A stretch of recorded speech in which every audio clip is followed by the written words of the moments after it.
கோடியில் ஒருவன் திரைப்படத்தில் உதவி இயக்குநராக வேலை பார்த்த ஒரு இளைஞர் கஞ்சா விற்பனை வழக்கில் கைதாகி சிறையில் அடைக்கப்பட்டிருக்கிறார். ஓஜி கஞ்சா உதவி இயக்குநரை சிறைக்கு அனுப்பியது எப்படி? சமூக பிரச்சனைகளால் பாதிக்கப்பட்ட ஒருவன் அதை எப்படி உடைத்தெறிகிறார் என்பதுதான் விஜய் ஆண்டனி நடிப்பில் வெளியான கோடியில் ஒருவன் திரைப்படம் சொல்லும் ஒருவரி கதை. இந்த படத்தில் உதவி இயக்குநராக பணியாற்றிய இளைஞர் தற்போது கஞ்சா வழக்கில் கைது செய்யப்பட்டிருப்பதுதான் திரைத்துறையினரை அதிர வைத்திருக்கிறது.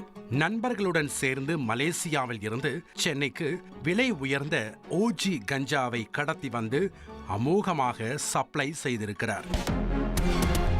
சென்னையில் போதைப் பொருட்கள் விற்பனையை கண்டறிந்து தடுத்து நிறுத்தி கைது நடவடிக்கையை போலீசார் மேற்கொண்டு வருகின்றனர். இந்த நிலையில்தான் சென்னை 7 கிணறு பெரியண்ணா தெருவில் விலை உயர்ந்த ஓஜி கஞ்சா விற்பனை செய்யப்படுவதாக போதைப் பொருள் தடுப்பு நுண்ணறிவு பிரிவு போலீசாருக்கு ரகசிய தகவல் கிடைத்தது.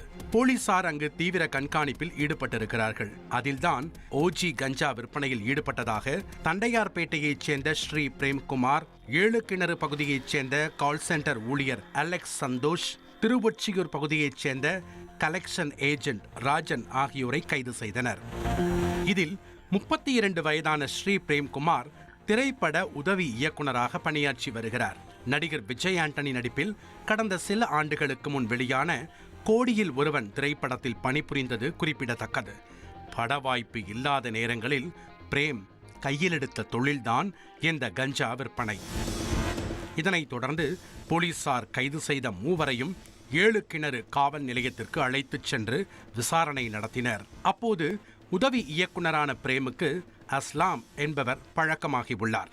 அஸ்லாம் மலேசியாவில் இருந்து சென்னைக்கு கஞ்சாவை கடத்தி வரும் ஒரு சப்ளையர் என்று சொல்லப்படுகிறது. இதனால் அஸ்லாம் சொல்லும் இடத்திற்கு சென்று ஓஜி கஞ்சா வாங்கி வந்து அதனை தனது வீட்டில் பதுக்கி வைப்பதை பிரேம் வழக்கமாக வைத்திருந்துள்ளார்.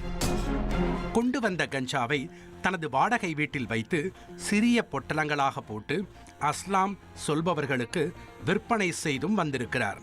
இதுவரை 5 முறை இதுபோன்று கஞ்சாவை வாங்கி வந்து விற்றுள்ளதாக தெரிகிறது.